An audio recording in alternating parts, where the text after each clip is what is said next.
ಜಾಗಗಳಿದ್ದಾವೆ, ಇಲ್ಲಿ ದುಡ್ಡಿದ್ದವ್ರು ನಡೀತದಪ್ಪ ಅನ್ನುವಂಥದ್ದು. ಇದ್ದಿದ್ದು ಮನೆ ಇದು ಮಾರೋದು, ಹೊಲ ಮಾರೋದು, ಸಾಮಾನ್ಯ ಜನಸಾಮಾನ್ಯ ನೌಕರಿ ಹಿಡ್ಕೊಳ್ಳೋದು, ಇಲ್ಲ ಹಿಂಗೆ ಹೋಗುವಂಥದ್ದು.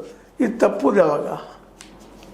ಒಬ್ಬ ಮೆರಿಡಿದ್ದಂಥ ವ್ಯಕ್ತಿಗೆ ಸಿಗೋದು ಯಾವಾಗ? ಕೆಲವೊಮ್ಮೆ ಕೆಳ ಜಾತಿ ಮಕ್ಕಳಿಗೆ ಏನೋ ಮಾಡಿ ತುಳಿದು ಹೋಗೋದು ಬಿಡ್ತಾರೆ. ಅದು ಜಾತಿ ನೆಟ್ಟಲ್ಲೇ ಅವು ಗೊತ್ತೂ ಆಗುವಂಗಿಲ್ಲ, ಆಗದಂಥ ಪರಿಸ್ಥಿತಿ.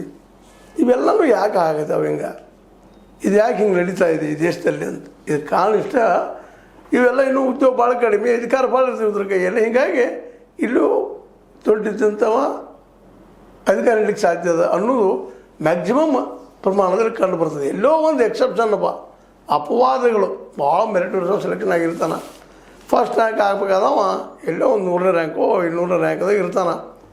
ಯಾವುದೋ ಕೆಳಗಿನ ಪೋಸ್ಟ್ ಕೊಟ್ಟು ಬಿಡ್ತಾರೆ, ಹೋಗಪ್ಪ ಮಾಡ್ಕೊತ ಹೋಗಿ, ನಿನಗೆ ಉಪಯೋಗ ಇಲ್ಲ ಅಂತೇಳಿ. ಇವೆಲ್ಲವೂ ನಡೀತಾ ಇದ್ದಾವೆ. ಕಲಿ ಕಾಣ್ತದೆ, ಅದು ಹೇಳಕ್ಕೆ ಬರೋದಿಲ್ಲ. ಮೂಕ ಕುಂಬಳಕಾಯಿ ಅಂತ ಹೇಳಿದಂಗೆ ಆಗ್ತದೆ. ಕುಂಬಳಕಾಯಿ ಗಂಟು ಆಗ್ತೈತಿ, ಮತ್ತೊಂದು ಆಗ್ತೈತಿ. ಹೀಗಾಗ್ಯದ ಈ ಪರಿಸ್ಥಿತಿ. ಇದನ್ನು KPSC ಏನು ಸುಧಾರಿಸ್ತಾರೋ ಗೊತ್ತಿಲ್ಲ. ಮತ್ತು ಅಲ್ಲೇ ಒಳಗೆ ಅಂತಕ್ಕೆ ಕಿಚ್ಚಾಟ, ಕಚ್ಚಾಟ, ಜಗಳ ಎಲ್ಲನೂ ಆ ಮೆಂಬರ್ ಆಗೋದಕ್ಕೆ. ಈಗ ನೋಡಿ, ನಮ್ಮಲ್ಲಿ ಮೆಂಬರ್ ಆಗೋ ಸಲ ಜಗಳ ಜೋರ್ದಾರ್ ಇರ್ತಾವೆ. ಆದ ತಕ್ಷಣ ಎಲ್ಲರ ಪರ್ಸೆಂಟೇಜ ಒಬ್ಬೊಬ್ಬ ವ್ಯಕ್ತಿಗೆ ಒಂದು ಕೊಟ್ಬಿಟ್ಟಿರ್ತಾರೆ. ಹೀಗಾಗಿ ಏನಾಗ್ಯದಪ್ಪ ಅಂದರೆ KPSC ದಂಧೆ ಮಾಡ್ಕೊಳ್ಳೋರು, ಉದ್ಯೋಗ ಮಾಡ್ಕೊಳ್ಳೋರು ಏನೋ ಒಂದು ಸ್ವರ್ಗ ತಾನಂತರು ಅಂತ ತಾನಂತರು ಹಂಗಾಗಿಬಿಡೋದು. ಇದನ್ನು ನಿಲ್ಲಿಸಬೇಕಾಗಿದೆ. ಈಗ ಸಾಕಷ್ಟು ಚರ್ಚೆ ಆಗಿದ್ದು ನಮ್ಮ ಇದರಲ್ಲೇ. ವಿಧಾನಸಭೆಯಲ್ಲಿ ಚರ್ಚೆ ಆಗಿದೆ, ಲೋಕಸಭೆಯಲ್ಲಿ ಚರ್ಚೆ ಆಗ್ತಾ ಇದ್ದಾವೆ, ಚರ್ಚೆ ಆಗ್ತಾ